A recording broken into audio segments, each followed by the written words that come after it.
Ladies and gentlemen, boys and girls, you are now tuned in with Josh Samuel. And on the line with me, ladies and gentlemen, I have Brother Fran and Brother Jordan Ross. Brother Fran, man, how have you been, man? It's February. I've been doing great, as always. Good, good, good. Brother Jordan, man, how you been, man? It's February. Pretty good. I'm Birds of Prey. I liked, and Oscars are tonight, so it's a good weekend for me. Yes, sir. Yes, sir. Yes, sir. Go Joaquin Phoenix. Although I may forgive them if Adam Driver wins. But anyway, uh, ladies and gentlemen, today's video will be covering a movie by the name of Birds of Prey and the Fantabulous Emancipation of One Harley Quinn, directed by Kathy Yon, starring Jernay Bell, Margot Robbie, and Mary Elizabeth Winstead. Brother Fran, man, I'll start with you. What would you rate Birds of Prey on a scale of 1 to 10? Well, I must say that that's not entirely fair because it depends on the time. I might rank it higher or lower, but Mm-hmm. I think it's my first impression coming out of the cinema. I said on Twitter it was like a 6.5 out of 10, Mm-hmm. and I think I'm gonna stay on that score because I don't know. Thinking about it more, I just don't see anything better or worse in the film. I just think it's 6.5. Entertaining, nothing out of this world, did its job, and that's it. That's why I don't rank it any lower or any higher. Gotcha. Brother Jordan, man, what would you rate Birds of Prey and the Fantabulous Emancipation of One Harley Quinn, directed by Kathy Young? Geez.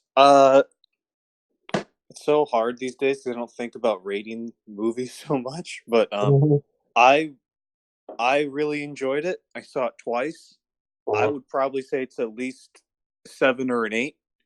Um, and like I was telling you before we started recording, it's so hard for me to rank DC movies or rate them, Mm-hmm. at least the newer ones, because they all are just so different. Like Mm-hmm. there's no way I can compare Birds of Prey to like Shazam or Joker or Right. Wonder Woman necessarily because they're just so different. Um, but I really enjoyed it. I'll just leave it at that. I got you. Yeah, I think seven is definitely. Y'all need to clear. Seven is definitely where I rank it for right now, based upon only having one viewing of Birds of Prey and the Fantabulous Emancipation of One Harley Quinn. I really like the performances for the most part, except for one, which was to talk about later on.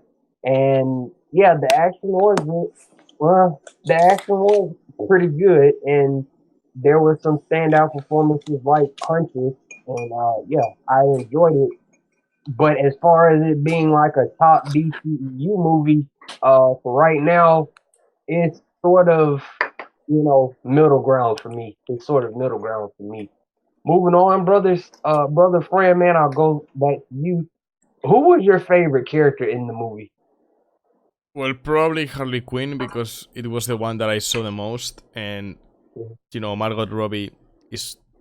I mean, I didn't see Margot Robbie for a single second. I just saw Harley Quinn the whole time.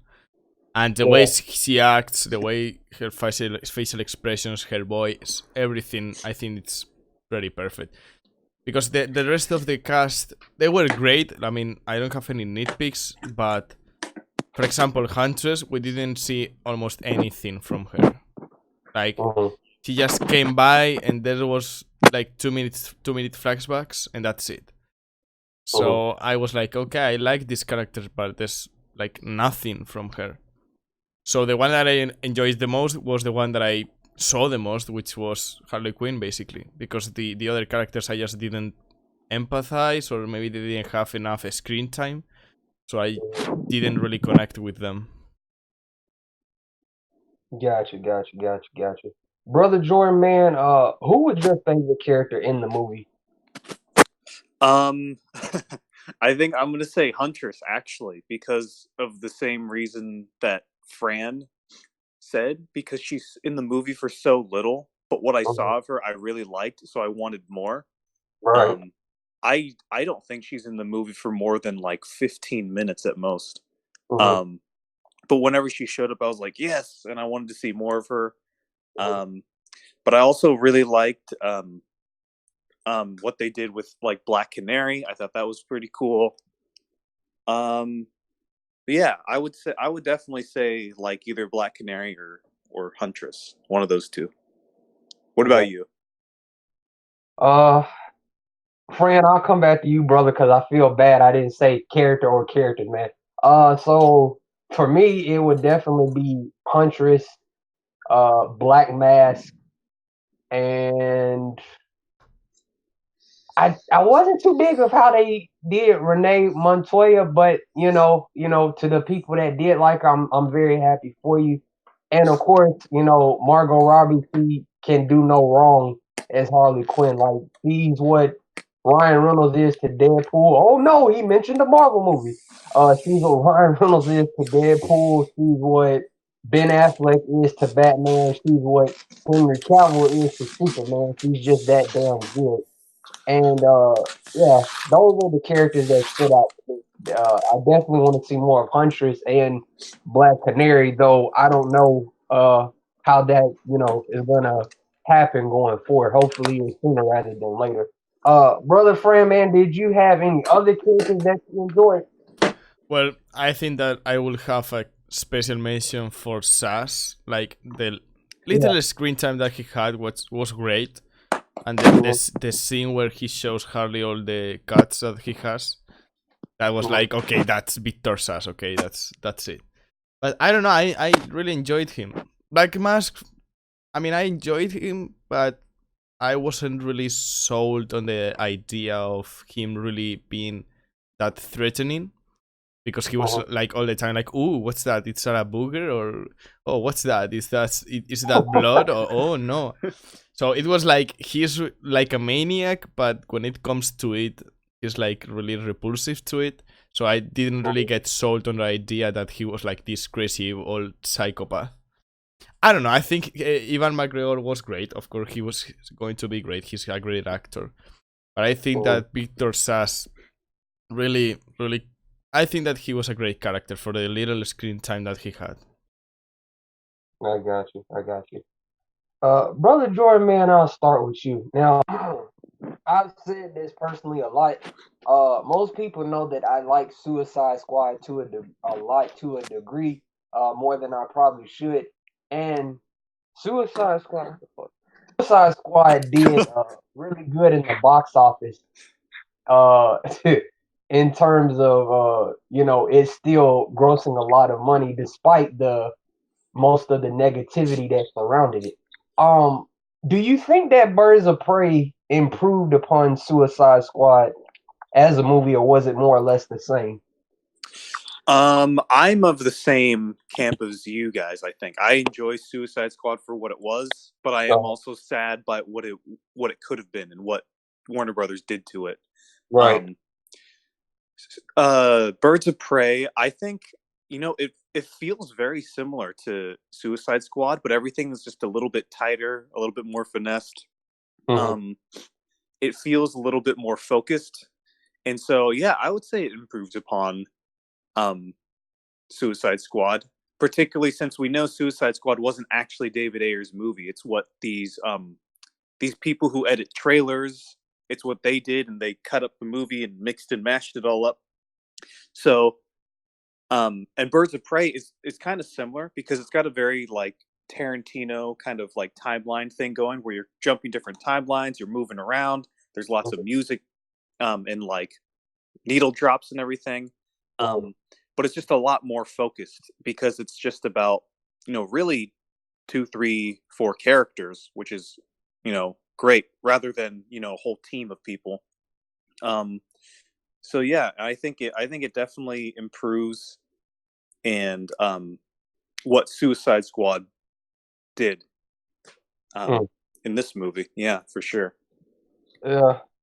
Incidentally, coming out of the movie, I think it made me realize just how much I actually enjoy Suicide Squad as a movie. Again, it's not the best superhero movie out there or super villain team up movie out there, but I think Birds of Prey did make me realize just how much I enjoy Suicide Squad, and like both of you, I wish that David Ayer's final film and what he shot was what we all got to see. Brother Fred, man, do you think that Birds of Prey improved upon Suicide Squad, or was it more or less the same? Well, as a film, it was like way better. Like everything felt more cohesive, and but I don't know. I missed something that probably was the chemistry between the characters. Like in Suicide Squad, the chemistry was really good, but in Birds of Prey, I didn't feel that much. I mean, for example, between Black Mask and Victor Sass, okay, yeah, there was chemistry there, and that was great. But in the main cast, I didn't feel like that connection that the original cast of Suicide Squad had. It didn't feel. I don't know. I mean, in terms of filmmaking, it's a better movie. But in terms of chemistry and everything like that, I think that Suicide Squad is better. But I don't know, for example, the action was way better in Birds of Prey. Like, it was really noticeable that they had the John Wick guy doing some of it, because the stuff that I saw, I was like, okay, this is exactly like John Wick, which was great. But I don't know, I think that there was something there that I missed. I think that what I said, I think it's probably the chemistry between the characters, because the rest of it was great. And that's definitely because, like, David Ayer is like a king at team interactions. If you watch any of his movies, he builds up chemistry between characters so well. End of Watch. End of Watch, and like all his movies. Fury's another great team movie. But then, I'm not saying Cathy Ann isn't, but in Birds of Prey, it's not so much a team up movie. It's really a Harley Quinn story, who just happens to like bring together all these other people just by coincidence. So they really don't get to interact until the very end. Mm. Yeah, that's true. Yeah. And I'm not saying like you're wrong, Fran, or anything, but I'm just like I definitely noticed that too, same as you. Got you. What did y'all think? Let's talk a little bit about Margot Robbie as Harley Quinn. Brother Fran, I'll start with you, man. Now, like you said earlier, man, she is just Harley Quinn.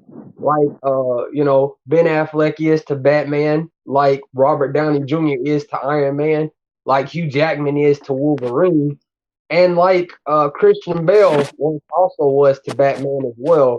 She literally breathes and embodies this character. Shout out to Hot Ones. Would you agree that she can do no wrong? And what did you think about, her narrating the movie as well, man?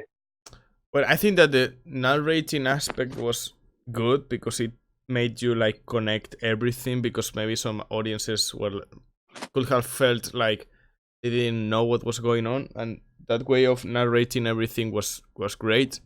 But I don't know, I think that she's like the perfect Harley Quinn. Like, I don't think that you put any other actress with that makeup and that actors will look better than Margot Robbie. Like, I think she's like top 5 best castings in a comic book movie ever. Like, she's exactly that, and the way she acts and the way she behaves and everything she does is exactly that.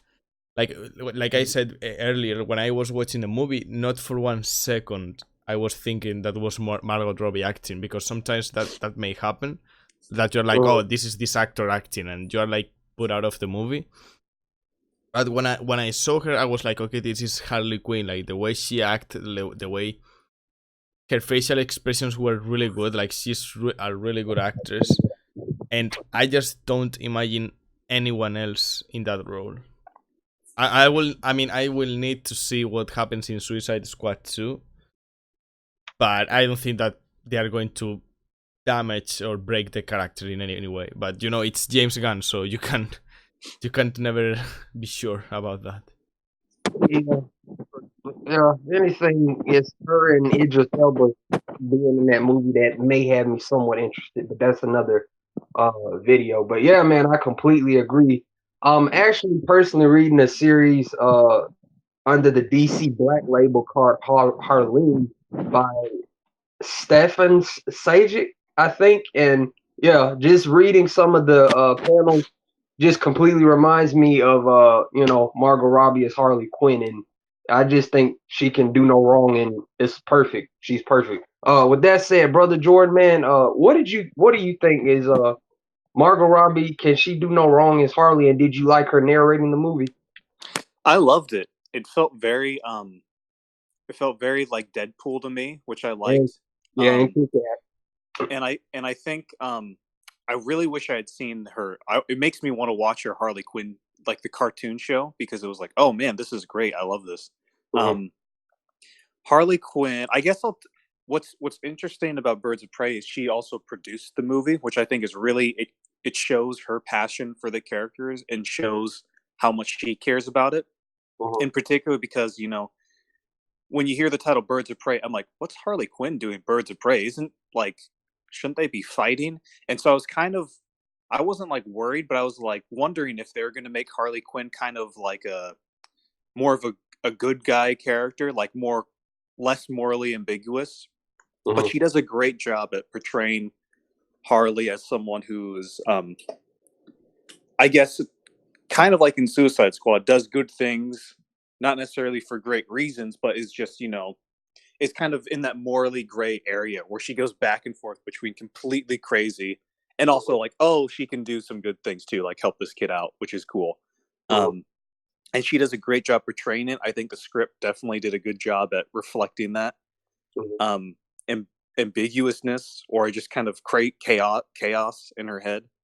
Um, so yeah, I'm really happy with her as the character, and she clearly cares about it a lot.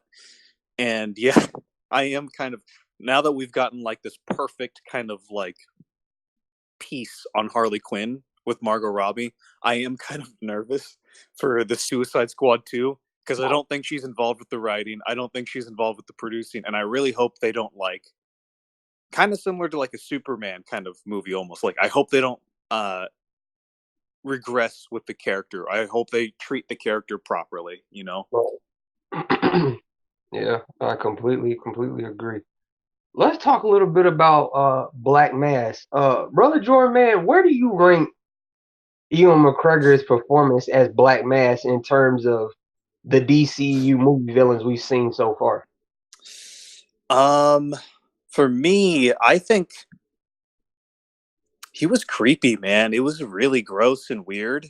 Mhm, Um it was totally like flamboyant and totally just kind of almost hammy, like a 1960s Batman villain almost, which I mhm, kind of liked, jumping between like the totally repulsive and totally ridiculous. I think I think we're seeing a I think seeing that kind of highlights the similarities between like the Joker and Harley Quinn too, mhm, like how just crazy everyone is in the criminal underworld. Um, which I kind of it's sad that Batfleck's not in the role, but I can picture them being this kind of army of chaotic people, and then Batman's just kind of he's just so weary and tired and sick of all of it. I can totally picture that. Um, but yeah, Black Mask, I really enjoyed him. I thought he was really creepy. I think in terms of villains, um, it's so hard to rank again. Like with the villains, it's so hard to rank the villains because they're all so different. I mhm, think I think his motivations and his kind of the kind of why of his character was explained very clearly for me. It was very evident, and he was portrayed well, mhm, as with a lot of DC characters. So I'll put it like that. mhm. Um, my favorite are still like Lex Luthor and Zod. Um, but then like I liked how I like Black Mask just as much as Doctor Savannah or Orm and Aquaman. So yeah, I really enjoyed him. Gotcha. Brother Fred, man, where do you rank Ewan McGregor's performance in Black Mass in terms of DCU movie villains? Well, I think he's gonna be like a fourth because the first two are going to be first one is going to be Zod. Second one is Mhm. probably going to be either Lex Luthor or Ocean Master. I don't know. It's like a tie between them. So in the fourth one is going to be Black Mask because he was great. Like Ewan McGregor, of course, he's a great actor and he did great. I just expected a little bit more of him.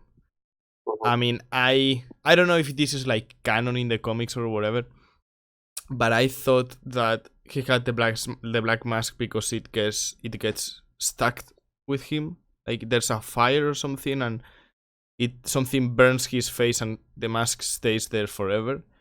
So I was hoping to see that in the film, but I don't know. I mean, he was great. He was a great villain because they needed like a mafia type of villain because they couldn't put that kind of superhero team up against like a mystical or extraterrestrial force or whatever. So I think he was a great choice for the movie, and Ivan McGregor was great, but I don't know. I think I missed something from him. Yeah, I didn't like and I'll get you guys' input on this as well. I really loved his performance, and yeah, like you, Jordan Ross, flamboyant was the big word that I kept thinking of. It almost kind of reminded me of Johnny Depp, the way he portrays Jack Sparrow, even though it's not popular to mention Johnny Depp's name right now. It kind of reminded me of how he portrays Black Sparrow, Jack Sparrow in the Pirates of the Caribbean movies. And I didn't really like that they pulled MCU and killed him, but maybe somewhere down the line we'll get to see him again. What did you guys think about his untimely death, brother friend?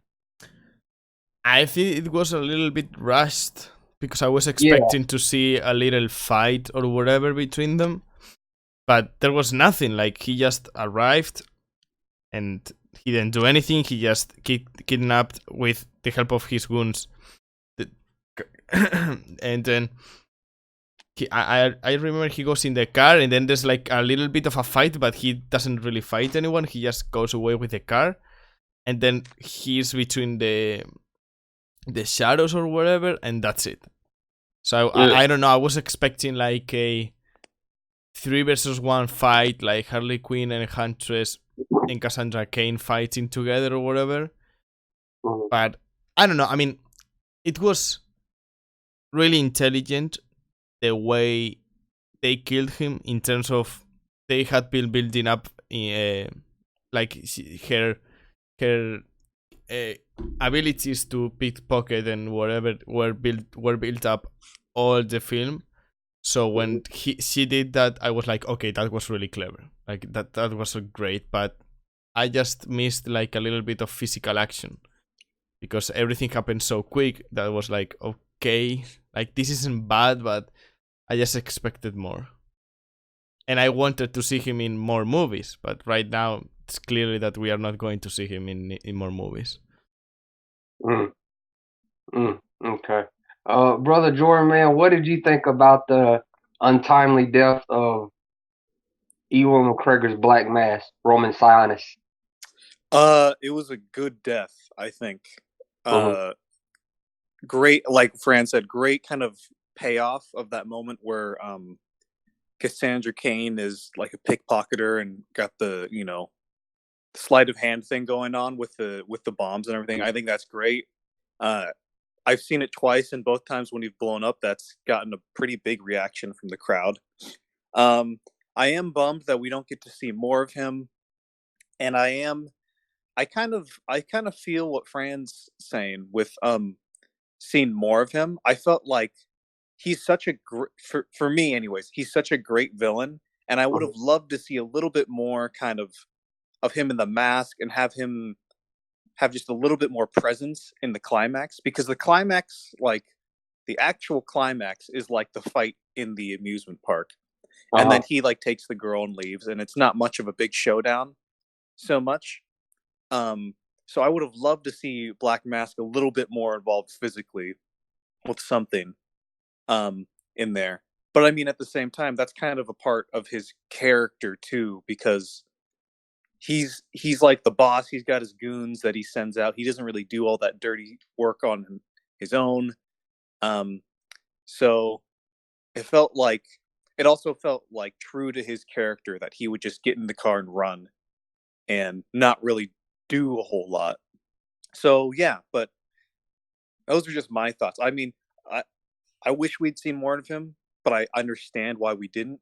Mhm. Um, I think the mask is the big thing. I would have loved to see him more in the mask. That would have been awesome.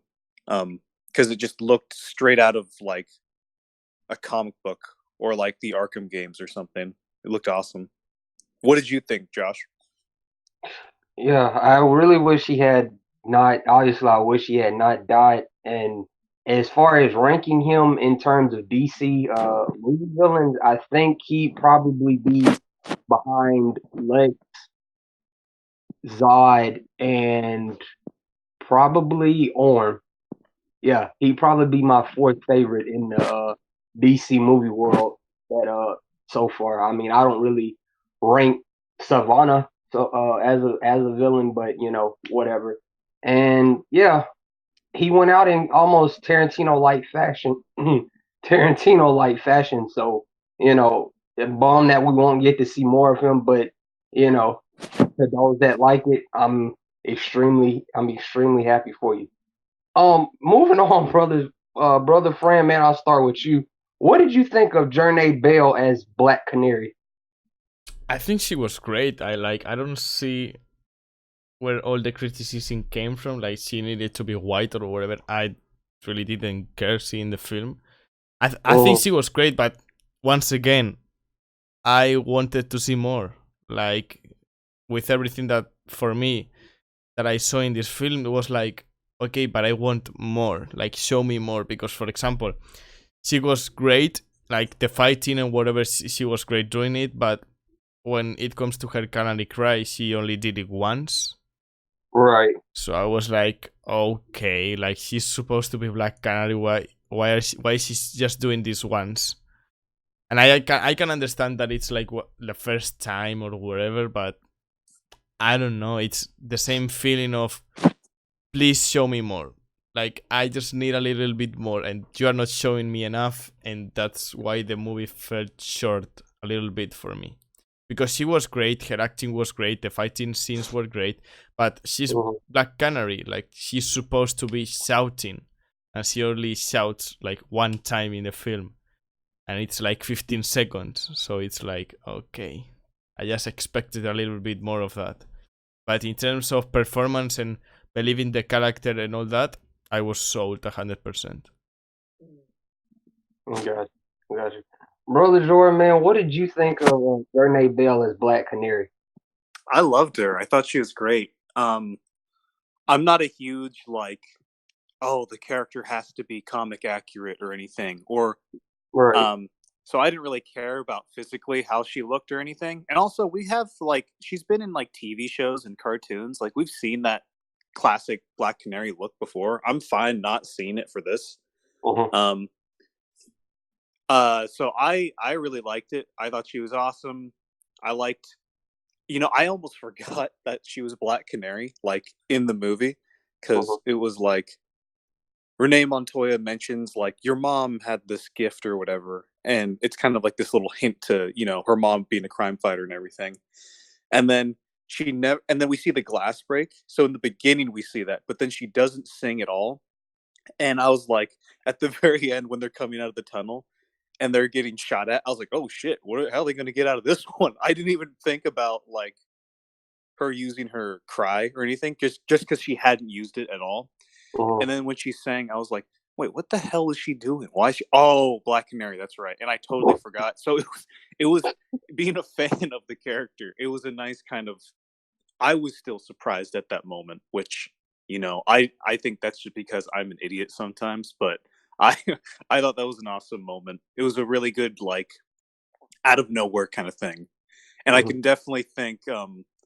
I'd really be curious to see someone's reaction who hasn't read the books or like doesn't know the character, Mhm. like because I don't think anything before that necessarily there's not a whole lot of like build up to that moment to being like her training for that moment or anything. She just kind of does it. So I'd be curious to see someone's reaction if they're like all in for it, or if they were like, "What the hell is going on? Why is she singing?" Um, but anyways, yeah. I liked her a lot. I really liked her character.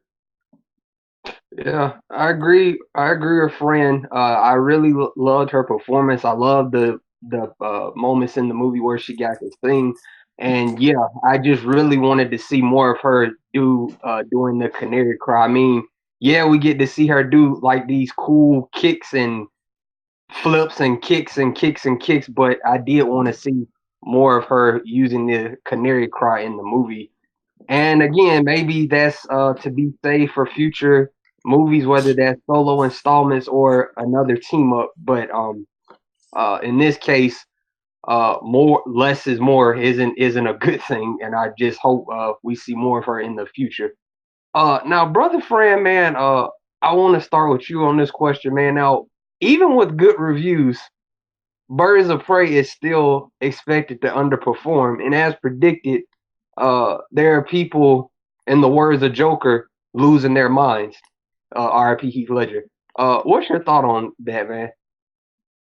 Well, I don't know if it costs like 80 million to make, and if they get, for example, like 300 million in the box office, that's a success. Like everyone says that when you release a movie, you should start. I mean, you start making profit when you double your initial budget. So if it makes like it not may seem like a lot, but for example, 300 million, if your movie cost like 80 million to make, from 160 million to 100 million, you have like 140 million dollars of profit. And that's a lot. I know that you have to, pay a lot of people, but that's profit nonetheless. So I would say to those people that just relax and let's see how well it performs in time. Because yeah, the first opening the box office was weak. It wasn't like a disaster. It was just below expectations, because when I saw that it was tracking like a 55 or 60 million opening day, I was like, okay, that's maybe a little bit too high. But I would say that people shouldn't lose their minds because there's time. I mean, this movie came out on Friday and we are on Sunday. Relax. It's going to make money. Maybe it's not going to make as much as they thought it was going to make, but it's going to make money nonetheless. And I think that the critics loved it, the general public loved it, and if it makes, for example, 300 million or something like that, I think that Warner Brothers is going to be thinking about making, for example, Gotham City Sirens next or something like that. So I will just tell people to relax. Like, not every movie needs to make $1 billion. Like, Joker making $1 billion with a 60 million budget was like a once in a time thing. Like that's not the usual. Like a 60 million budget movie doing like $1.2 million or something like that, $1 billion, sorry, is a once in a lifetime experience. So forget about that. If an R-rated 80 million budget movie makes like $350 million, that's a success. It's like with Shazam. It was like 90 million budget. It made $280 million, and it made profit like 2.6 times from its budget. So just relax, people. And if it doesn't make that money, it's okay. Like, you're not losing any money. The studio doesn't care about you. The studio doesn't only cares about money. So don't be wasting your time or being anxious of, I don't know if this movie is going to perform. Oh my god, I'm so sad. Like, it's just a movie. They don't care about you. What really what really matters is that you enjoyed it, and that's it. Like, don't sweat it. There you go. Yeah, I mean, just relax. Yeah, I mean, it seems like, and I'll let you provide some more input on this too, friend. It seems like there's this like these rules and fucking commandments that, I'm sorry, God, there's these fucking commandments that the DCU has to check off with their movies in order to be a success by certain or considered a success by certain individuals. And like you just mentioned, brother, every fucking DC movie doesn't need to gross a fucking $1 million to be considered a success. You know what I'm saying? It's like, this ain't the economy we're paying. We're paying the movie studio. But did you have any more to add, brother Fred, before I go to Jordan? Yeah, I mean, for example, Justice League. If the original Justice League were to be released like in 2017 and nothing of Joss Whedon had happened, I mean, it wasn't a must, but it should have made $1 billion. Like, that would have been like something of, okay, if you don't get it, it's not the end of the world, but you are expected to make it to $1 billion. But 80 million R-rated film with not a lot of like, we only knew Harley Quinn, that's it. The rest of them are unknown characters for common people. Like, nobody out of the comic world knows who Black Canary is. They don't know who Huntress is. They don't know who Black Mask is. So just relax. Like, I think that these expectations of every superhero movie has to make $1 billion is not good. One, for the audience, because they are like, oh, this movie is shit if it doesn't make $1 billion. And second one, because the studios pay attention to what people say. You may not, you may think they don't, but they actually do, like Jay Oliver said. So don't put that pressure on the studios, because the next thing you know, they are going to be making a totally forgettable PG-13 Harley Quinn movie and make $1 billion full of jokes and stupid things, and that's it. So if you want independent comic book films like Joker or Birds of Prey or Batman v Superman or Man of Steel or whatever, just go support it and talk well about it. Don't say, oh, the movie didn't make $1 billion, this movie is shit, because the studios nonetheless pay attention to that. Gotcha. Brother Jordan, man, even with good reviews, surprisingly, Birds of Prey and the Fantabulous Emancipation of One Harley Quinn is expected to underperform. What's your message to the individuals that the gatekeepers, the holders of the DC fucking movie rules or the DC fucking commandments? What's your message to them that are losing their minds over its potential underperformance, if that's a word? I mean, I don't know. I don't know. It's like DC can't win with these people, man. I know. It's like, we've been through this before. You know what was really killing me? This is not what you asked, but what was killing me? DC finally is back on track. DC finally gets action movies right with Birds of Prey. It's like, didn't you guys say this with Aquaman and Wonder Woman and Shazam and Justice League? And yeah, you're totally right. They said that with Justice League. Oh my god. So DC, it's so hard because it is a great movie, and I think it does have a more wide appeal than some of the other DC movies that have come out in terms of like not being kind of a niche kind of thing like BVS or Man of Steel was necessarily. It'll underperform, but it's not gonna like. Listen, right now, I think I just checked. It's made $81 million at the box office, right? The budget was $84 million. So in a few days, it's going to probably actually by the end of the day, it's going to make its money back. And it's going to, they're not going to have lost money. Now, is that what a studio wants? No. But even after today, they're going to continue to make money. So it's going to make a decent amount of money. Like ideally, like Fran said, they'd like it to make a lot. They usually want it to make at least double what it costs to make, plus some, And I'm guessing by the end of its theatrical run, it will. I think we're still, it's Sunday. It just came out on Thursday night. So, and we're not sure what kind of staying power this movie has. It is an R-rated movie. I'm sure there's lots of teenagers that would love to see it. But at the same time, like at my screen, this family brought their kids to see it. So I don't think that's going to be a huge thing if like teenagers really want to see it. And also, like, we don't know what kind of like it's gotten some positive word of mouth and positive reviews from people. And unfortunately, if it's got the, fresh tomato, that's what sells a lot of people on seeing a movie. So over Right. the next few weeks, this thing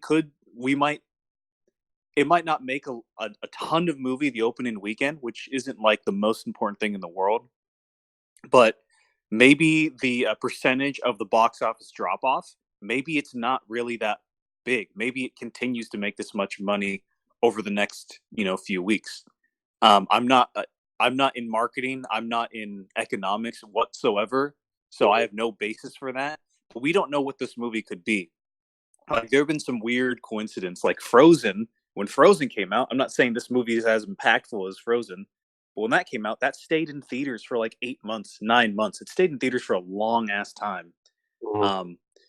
So I wouldn't like throw in the towel yet if you're hoping it would make more money, because Mhm. it will. It's gonna make more money. It's just a matter of time. And I mean, and even like what Fran said, just because it doesn't make money, I mean, yeah, it's sad that that lessens the potential of them making a sequel, like a direct sequel to this one. Mhm. But also, like, Harley Quinn's gonna be fine. She's gonna be in Suicide Squad. That one's probably, since that's a sequel, that's probably gonna make a buttload of money. She's the whole crew seems dedicated to making a follow up movie. Gotham City Sirens, and I think there's a few other projects. So it's not like it's not like Alita Battle Angel, where if this movie doesn't do amazing, or if people aren't pressing for a sequel or anything, that like it's not going to happen, because that's just not the case. Harley Quinn is an insanely popular character. So is Batgirl. So is Poison Ivy. So they're gonna make another film with Harley Quinn in those three, or they're gonna make another Birds of Prey movie, adding in those more comic book characters in them. So she'll be fine. Like, Harley Quinn's gonna be fine. Don't worry about it. Just enjoy the movie for what it was.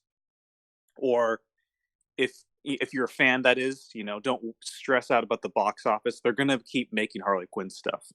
And if you're a hater and you're like, it has to make this much money to succeed,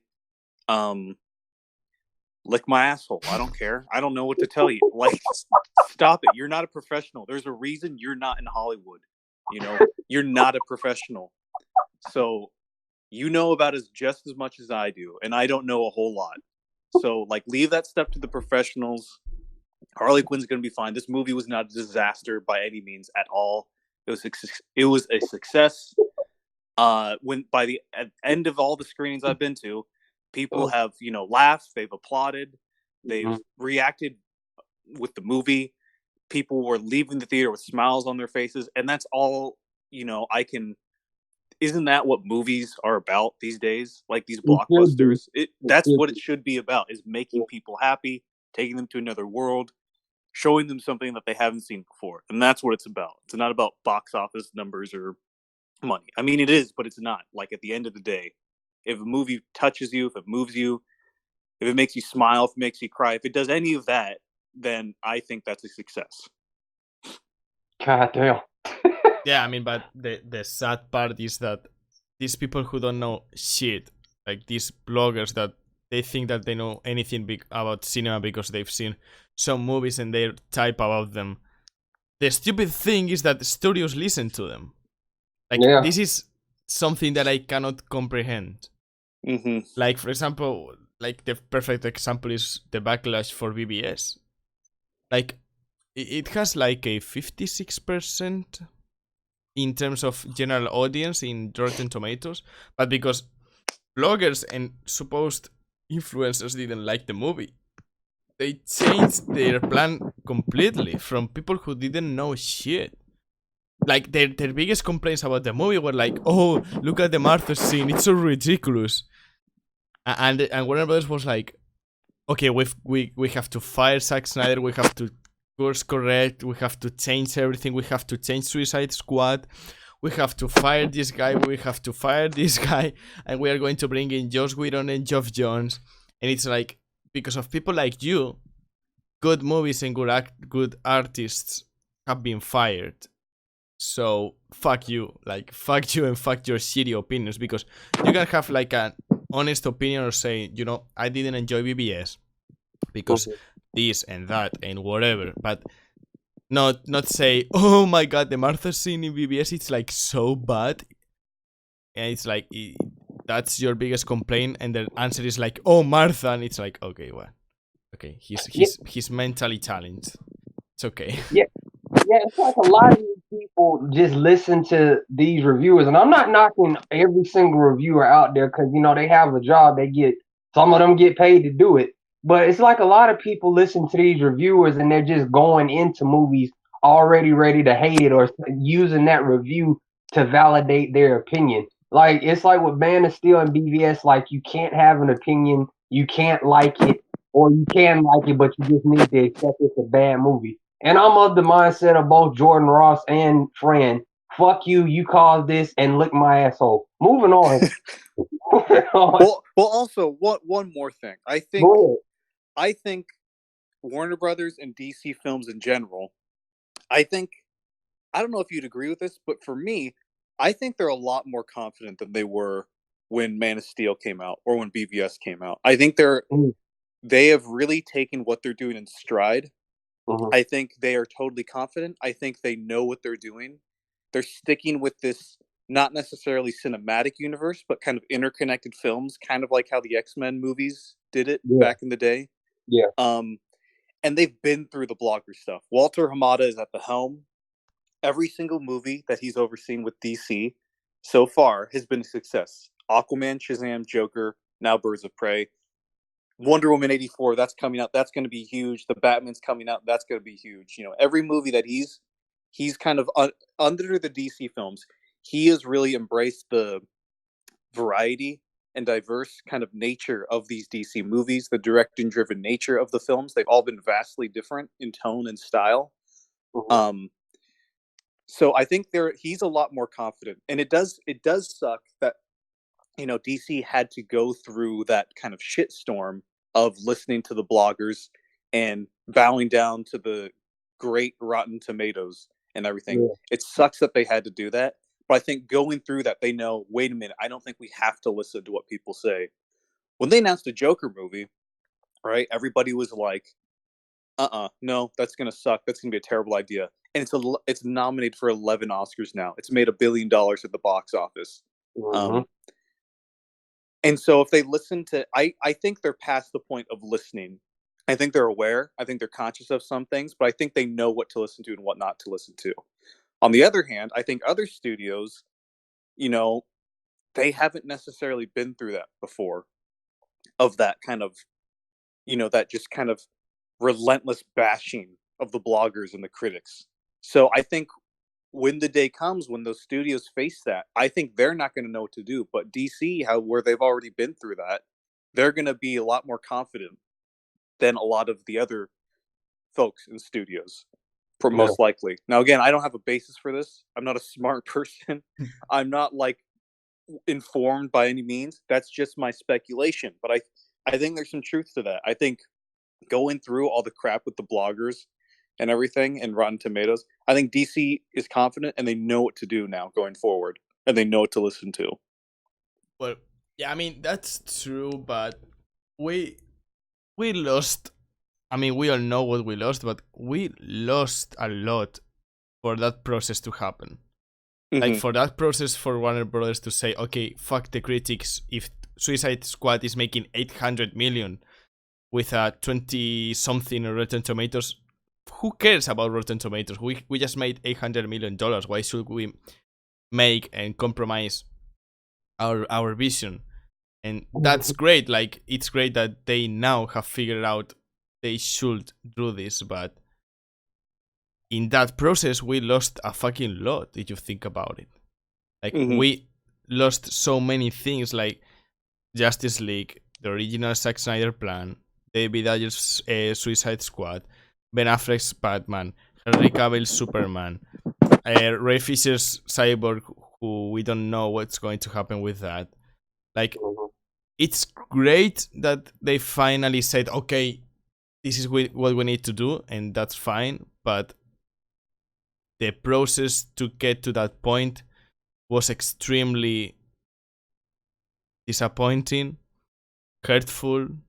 I don't know. It's great to see them there, but we lost too much in the process.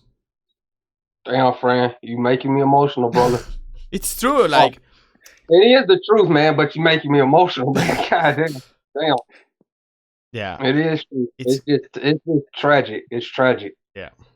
Well, maybe they can course correct a little bit because we know that they're going to release the Snyder Cut. Like it's a fucking fact. They have the Justice League logo with the guy's name on top of it in an official hoodie and an official shirt, so it's totally gonna happen. And they should really release the Ayer Cut in HBO Max. Because from what I've seen, the Ayer Cut doesn't need anything else to be added on. Like, it's finished. So just release it on HBO Max. Like, you are not losing any money. Like, nothing. You are just putting a video file in HBO Max, and that's it. You don't have to put money to finish it or whatever. So, I don't know. They should do it. Yeah. I hope and believe that's the case, brother. A few more questions, brothers, and then we'll close. Now I want to talk a little bit about Cassandra Cain, and brother Fran, I'll go to you first.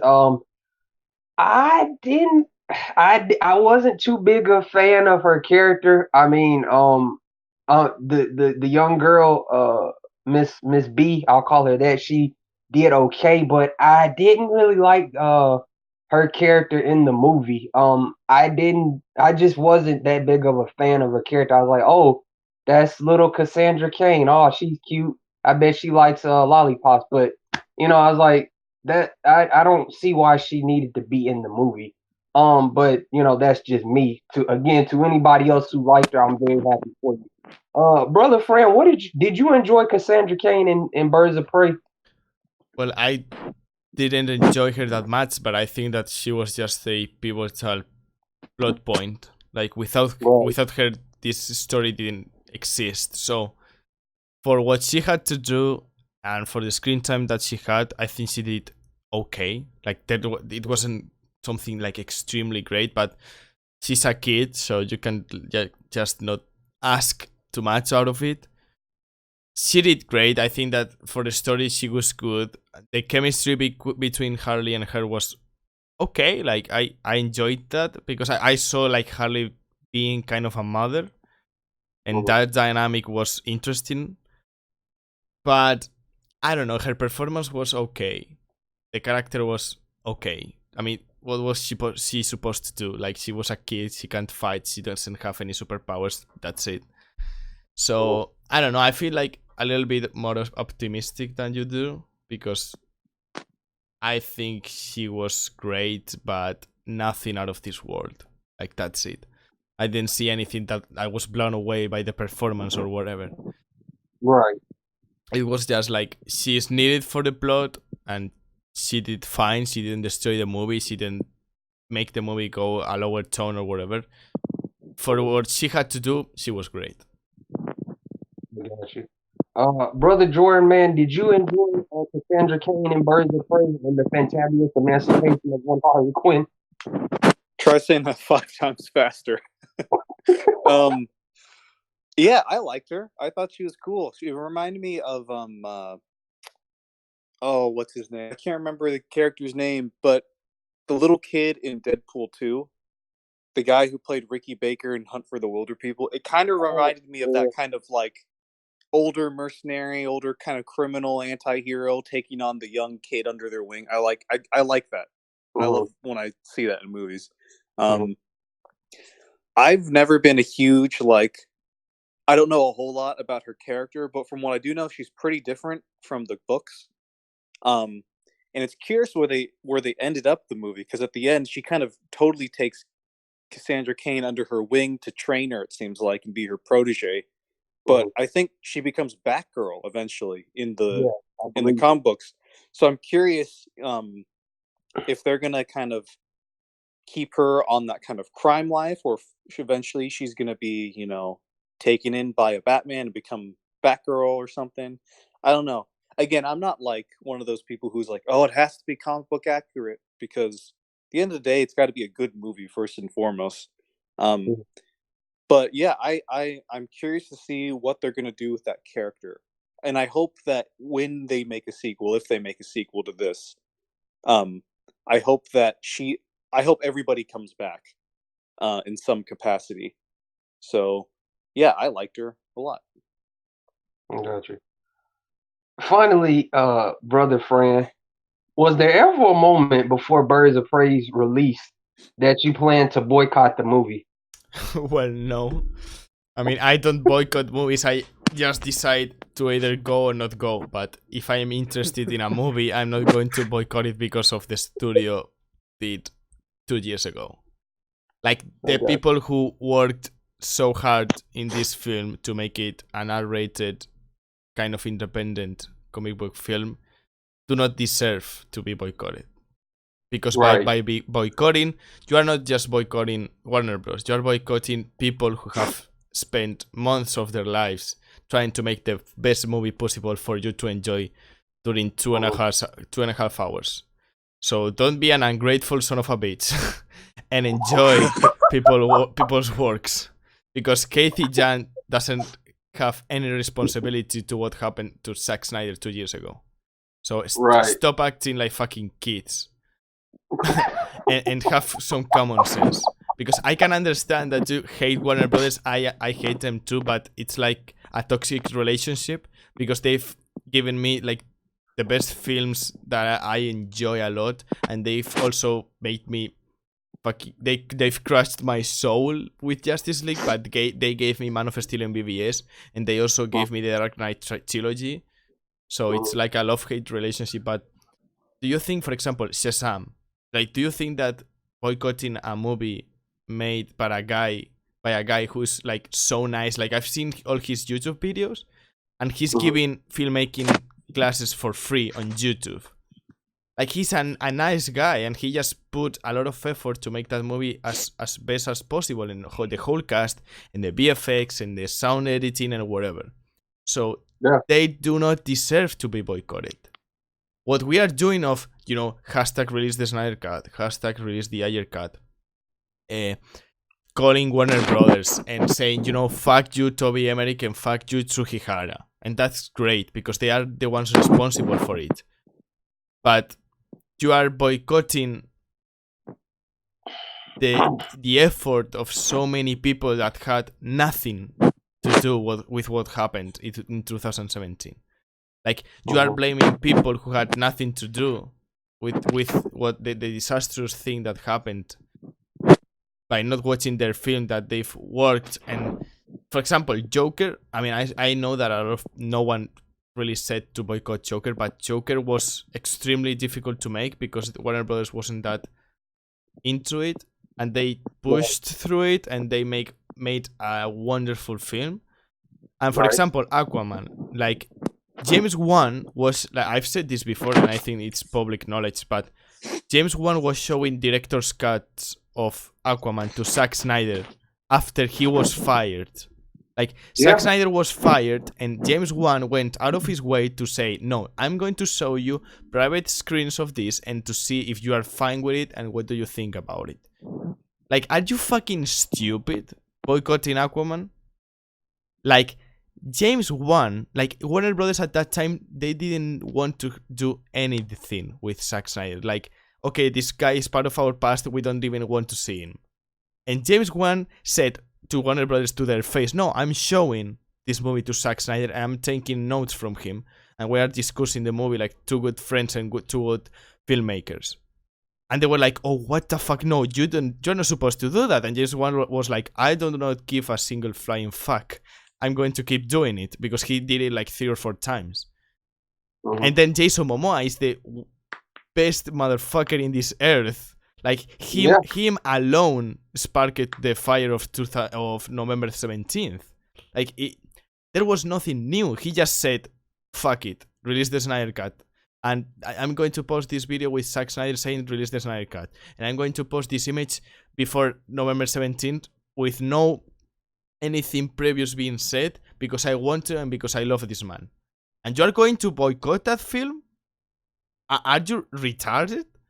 Like, seriously, like, the director and the main lead are publicly saying that they admire Zack Snyder and they love their movies and that he's a really nice man, and they are publicly saying release the Snyder Cut. And I'm sure that internally Jason Momoa is also pushing for it. And you're saying that you're going to boycott that movie? Because, oh, James Wan is a snake and Patty Jenkins is a snake? Are you kidding? I don't know. I just can't with these people. Yeah, you just preach the fuck out of you just preach the fuck out of it, man. And I'll always say this, friend, and I'll continue to say it, and I will say it very soon. If you want to boycott DC movies, Warner Brothers, whoever the fuck you decide to boycott, I'm not gonna stop you. I'm not here to say you're wrong.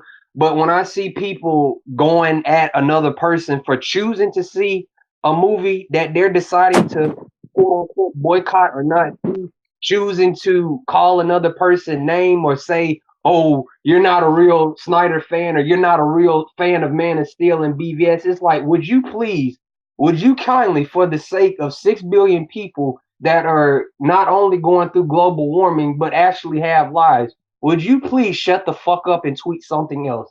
Please, please, please just tweet hashtag release the Snyder Cut and mind your business. Leave that person alone. Don't worry about what they're going to see, what they're choosing to not see on the other side, because you're not paying for their ticket. You're not giving money to them, which would actually be a nice thing. You're not giving money to that person for them to see that movie or not see that movie.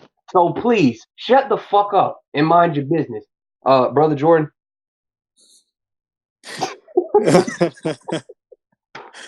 I feel yeah, I think we've talked about this so much. It's just like I'm sick of these Snyder extremists. I'm a Snyder fan. I love Zack Snyder. I do but too. We all do, all three of us. But like, we're not gonna, even if one of us didn't want to see Birds of Prey or Shazam or whatever, we wouldn't go on Twitter and blast the people who made it, and we wouldn't blast like the people who are going to go see it. Right. Like, I think we'd be respectful about it. Like, if your definition of like boycott, I mean, like, such a weird thing to say, a boycott a movie. Like, if boycotting a movie is just not seeing it, then I've boycotted a lot of movies in the past year just because I haven't seen them. You know, that doesn't mean I hate them. Like, you not buying a ticket to them doesn't really affect it that much. You know what I mean? Like, if they showed the preview and it was an amazing preview, you're still gonna be like, you're still gonna go see it. Or if you're not gonna be into it, you're just not gonna see it. That's how like marketing works. Boycotts don't really mean much for movies, I don't think. I don't think I can think of a successful boycott of a movie. Yeah, and it's like I get it. Like, you're hurt, you're burned by the whole Justice League stuff. I am too. We all are. But again, Fran said it best. These people have nothing to do with like what went down. Kathy Yan is like she's like an up and coming director. This is her second feature. Christina Hodson, great writer, excellent writer. She wrote Bumblebee. She's writing the Flash movie. Yeah. There's a huge list of talent that went behind it to making this film. And it's hard making a movie. It's a hard job. It's a hard business to navigate. These people work their asses off for years to get to this point where they get offered millions of dollars to be like, here, take $80 million, go make your dream project, go make this happen. These people have worked a long time for this. That it's work that isn't simply summed up by just saying, oh, they're disrespecting Snyder. That's not the case at all whatsoever. This has nothing to do with Snyder. This is a bunch of fellow filmmakers and artists following their dreams, trying to, get work, trying to make something special. And if you go after them, lick my asshole. Like, just stop. Just, gosh, ugh. We're gonna get a lot of Snyder extremists in our comments, aren't we? Who cares? I don't care. I don't care. I don't care, but it's like they're just a bunch of like they're just stop. They're just making us look bad. You know what I mean? Yeah. Yes. They need to stop. They're hurting the cause, not helping it. With the Yeah. everyone's snake, like the word snake and Judas, like people, like come on, like okay, like someone can behave really bad and be a really bad guy in the business or whatever, but you cannot call people Judas. Like no one betrayed Zack Snyder and now Zack Snyder is dead. Like, you know, like those metaphors and analogies are like a little bit like out of context, I think. Like, okay, maybe Geoff Johns was a piece of shit. I don't know. I wasn't there. But maybe he's like a bad business partner and that's it. But calling him Judas and Patty Jenkins is a snake? Like, what do you mean snake? Like, what's going on here? I don't know. I think people have too much free time. That's it. Yeah, for sure. It's kind of sad, really. It's really kind of sad that people we choose to do these things. And like I've said in the past, like I've done this before. I've gotten crazy on YouTube, but I got to a point, guys, and people listening, like I realized that I need to actually act my age and not my shoe size. Even though my shoe size is very big, I need to act my actual age and just chill out. Like boycotting, not seeing a movie, I'm happy for you. Focus more on the things that you enjoy. If those things are BVS and Man of Steel, why don't you just say, hey, this scene in BVS really touched me, #release the Snyder Cut. Hey, the score in this scene in Man of Steel really gives me goosebumps, #release the Snyder Cut. Like that WB account on Twitter. Hey, this scene in Justice League wasn't my favorite, but I love this scene in Man of Steel more, #release the Snyder Cut or #Zack Snyder's Justice League. It's really, that simple. People really don't care about you waiting on reviewers or waiting on the general audience or, not wanting to see it. We just don't care. We're going to do what we want to do. WB is making a movie that's coming out this year called Dune, made by a filmmaker that I really love. I can't wait to see it. They made the It movies. And they sadly put out Justice League in 2017, and I didn't enjoy it. And on the flip side, the Snyder fandom has had to endure a lot of bullshit in the past from bloggers and people that don't like Zack Snyder's movies or his fans. But shouldn't you want to be the bigger person? Shouldn't you want to be a better person? And as opposed to giving into the negativity or contributing to it, why not just be better, be a bigger person? You know what I mean? And that's all I gotta say in those regards, man. Any any final thoughts on Birds of Prey, brothers? Well, in terms of the boycotting, I just wanted to say a little thing, which is, you can boycott a movie, and that's fine. But saying that you're going to boycott it 1,000 times on Twitter, it's not okay. Like, you're just like a baby crying for attention. That's what it is. Like, I can say, Warner Brothers did horrible things to Zack Snyder, and I don't want to see Aquaman. And I just put like one or two tweets of, release the Snyder Cut and whatever. I'm not going to watch Aquaman. It's like, okay, whatever. Do whatever you want. But all the fucking time, James Wan is a snake. Jason Momoa is a snake. Who cares about Aquaman? Fuck Aquaman. Boycott Aquaman. Boycott Aquaman. Who cares about Aquaman? Fuck this movie. Fuck this movie. Fuck this movie. It's like you're just like a baby crying for attention. And that's what it is. Like, you can be mature and say, okay, I'm not going to watch that movie. And it's like, okay, fine. But you're just looking for people to say, oh, that's great, man. Listen, a little clap for you. Like, that's what you want, what you expect.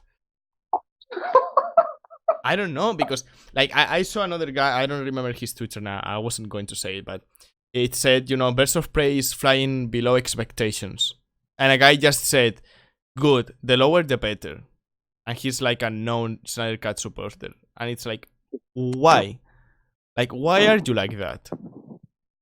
Just why? Like, I don't understand. I don't know. Like, you can boycott a movie, but be happy that a movie is flopping, which it's not flopping, nonetheless. And you are happy about it? Like, are they giving you money because the movie doesn't make money? Are they giving you anything? I don't know. Yeah, it's a sad thing. And what any of us just said does not mean we're any less of a fan of Zack Snyder than or Man of Steel or BVS or Sucker Punch or 300 or Watchmen.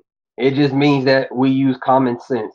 And common sense dictates that some of these things are not okay. And you deep down, the people that do these things know they aren't okay. But, social media, man, it really can be used for good, but you really see demons jump on social media from time to time, unfortunately. Brother Jordan, man, did you have any more to add? I think my closing thoughts would just be like, Birds of Prey is a good movie. It's a fun movie. It's doing something that you don't really see a lot with other blockbusters, with other superhero movies. So I think if you have the chance, you should check it out, because I think most people will probably enjoy it. It's a fun movie. Even people who aren't really into comic book stuff, I think this could appeal to them too. So check it out. If you want, I'd encourage that. If you don't want to, that's fine. If you're trying to boycott this movie or bashing it for no reason, lick my asshole. And yeah, that's it. Like, that's all I got to say. All right, ladies and gentlemen, we have reached the end of a Fantabulous 1 review of Birds of Prey and the Fantabulous Emancipation of Harley Quinn. Please let us know your comments in the comments section. Hit the like button. Please subscribe. I will leave a link to Jordan Ross's Twitter on in the description, as well as Fran's YouTube channel in the description. Also, go follow Fran on Twitter because he's killing it with the gifts. He's the gift king. And yeah, do not get triggered. In the words of Jordan Ross, lick my asshole. And in the words of Fran, fuck you bloggers. And we'll see you all next time. Bye bye.